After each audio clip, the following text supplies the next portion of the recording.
നമസ്കാരം. വയനാട് മേപ്പാടി കള്ളാടിയിൽ കനത്ത മഴയെ തുടർന്ന് വലിയ മണ്ണിടിച്ചിൽ ഉണ്ടായിരിക്കുന്ന വാർത്തയുടെ കൂടുതൽ വിവരങ്ങളാണിപ്പോൾ പുറത്തു വന്നിരിക്കുന്നത്. നിർമ്മാണത്തിലിരിക്കുന്ന തുരങ്കപാത മേഖലയിലെ മീനാക്ഷി പാലത്തിന് സമീപമാണ് വലിയ തോതിൽ കുന്നിടിഞ്ഞ് വീണത്. അപകടത്തിൽ നിരവധി ആളുകളും വാഹനങ്ങളും മണ്ണിനടിയിൽ കുടുങ്ങിക്കിടക്കുന്നതായി ശക്തമായ സംശയമുണ്ട്. നിലവിൽ സംഭവസ്ഥലത്തുനിന്ന് ഒരു നിർമ്മാണ തൊഴിലാളിയെ ജീവനോടെ കിട്ടിയെങ്കിലും ഒരാൾ മരണപ്പെട്ടു എന്നാണ് ലഭ്യമാകുന്ന വിവരം. നിരവധി പേർ ആശുപത്രിയിൽ ചികിത്സയിൽ കഴിയുകയാണ്. പ്രദേശത്ത് രക്ഷാപ്രവർത്തനം ഊർജിതമായി തന്നെ പുരോഗമിക്കുകയാണ്. അതേസമയം ഒരു വീടും ഒരു പള്ളിയും പൂർണ്ണമായി തകർന്നിട്ടുണ്ട്.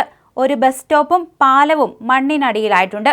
മീനാക്ഷി പാലത്തിനടുത്തുള്ള വലിയ കുന്ന് ഇടിഞ്ഞ് റോഡിലേക്കും സമീപത്തെ പുഴയിലേക്കും വലിയ തോതിൽ പതിക്കുകയായിരുന്നു. മണ്ണ് വൻതോതിൽ വന്ന് വീണതിനെ തുടർന്ന് മീനാക്ഷി പാലം ഇപ്പോൾ അതീവ അപകടാവസ്ഥയിലാണ്. അപകടത്തെ തുടർന്ന് മേപ്പാടി ചൂരൽമല റോഡിൽ ഗതാഗതം പൂർണ്ണമായും തടസ്സപ്പെട്ടു. മണ്ണിടിച്ചിൽ ഉണ്ടായ സമയത്ത് പാലത്തിലൂടെ കടന്നുപോയ വാഹനങ്ങളും അതുപോലെ തന്നെ ആളുകളും മണ്ണിനടിയിൽ പെട്ടിട്ടുണ്ടാകാം എന്ന സാധ്യതയുമുണ്ട്. അതുകൊണ്ട് തന്നെ കൂടുതൽ രക്ഷാപ്രവർത്തകർ ഇങ്ങോട്ടേക്ക് എത്തിക്കൊണ്ടിരിക്കുകയാണ്. മുൻകരുതലിന്റെ ഭാഗമായി പ്രദേശത്തെ സമീപവാസികളെ അടിയന്തരമായി തന്നെ ഒഴിപ്പിച്ചു തുടങ്ങിയിട്ടുണ്ട്. അതേസമയം മണ്ണിടിച്ചിൽ ഇപ്പോഴും തുടരുകയാണെന്ന് പറയുന്നുണ്ട്. മേപ്പാടി മേഖലയിൽ കഴിഞ്ഞ ദിവസം രാത്രി മുതൽ അതിതീവ്ര മഴയാണ് പെയ്തത്. കഴിഞ്ഞ 24 മണിക്കൂറിനിടെ 226 മില്ലിമീറ്റർ മഴയാണ് ഇവിടെ രേഖപ്പെടുത്തിയത്. കനത്ത മഴ തുടരുന്നത് രക്ഷാപ്രവർത്തനത്തിന് വലിയ വെല്ലുവിളി ഉയർത്തുന്നുണ്ട്.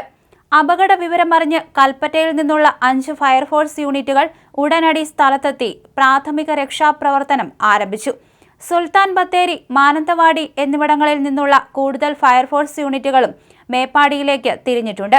അടിയന്തര രക്ഷാപ്രവർത്തനത്തിനായി ദേശീയ ദുരന്ത പ്രതികരണ സേന, റാപ്പിഡ് റെസ്പോൺസ് ടീം എന്നിവരോട് സംഭവസ്ഥലത്തേക്ക് അടിയന്തരമായി നീങ്ങാൻ നിർദ്ദേശം നൽകിയിട്ടുണ്ട്. അപകടത്തിന് പിന്നാലെ മന്ത്രി ടി സിദ്ദിഖ് മുഖ്യമന്ത്രിയുമായി ബന്ധപ്പെട്ട് നിലവിലെ സാഹചര്യവും രക്ഷാപ്രവർത്തനങ്ങളും ചർച്ച ചെയ്തു. ദുരന്ത മേഖലയിലെ രക്ഷാപ്രവർത്തനം ഏകോപിപ്പിക്കാനും വേഗത്തിലാക്കാനും RRT സംഘത്തോട് നിർദ്ദേശം നൽകി കഴിഞ്ഞിട്ടുണ്ട്. അടിയന്തര രക്ഷാപ്രവർത്തനങ്ങൾക്കായി സാധ്യമായ എല്ലാ നടപടികളും സ്വീകരിച്ചിട്ടുണ്ടെന്ന് തിരുവമ്പാടി MLA CK കാസിമും വ്യക്തമാക്കി. വലിയ തോതിലുള്ള അടിയന്തര രക്ഷാപ്രവർത്തന സാമഗ്രികളുമായി കൂടുതൽ സംഘങ്ങൾ കള്ളാടിയിലേക്ക് എത്തിക്കൊണ്ടിരിക്കുകയാണ്. അതേസമയം നിലവിൽ എത്ര പേരാണിപ്പോൾ കുടുങ്ങിയിരിക്കുന്നത് എന്ന കാര്യത്തിൽ വ്യക്തമായ ഒരു കണക്ക് ഇല്ല. അതുകൊണ്ട് തന്നെ കൂടുതൽ രക്ഷാപ്രവർത്തകരെ ഇവിടേക്ക് ആവശ്യമാണ്. അതുകൊണ്ട് തന്നെയാണ് മന്ത്രി ഇപ്പോൾ കർശന നിർദ്ദേശം നൽകിയത്.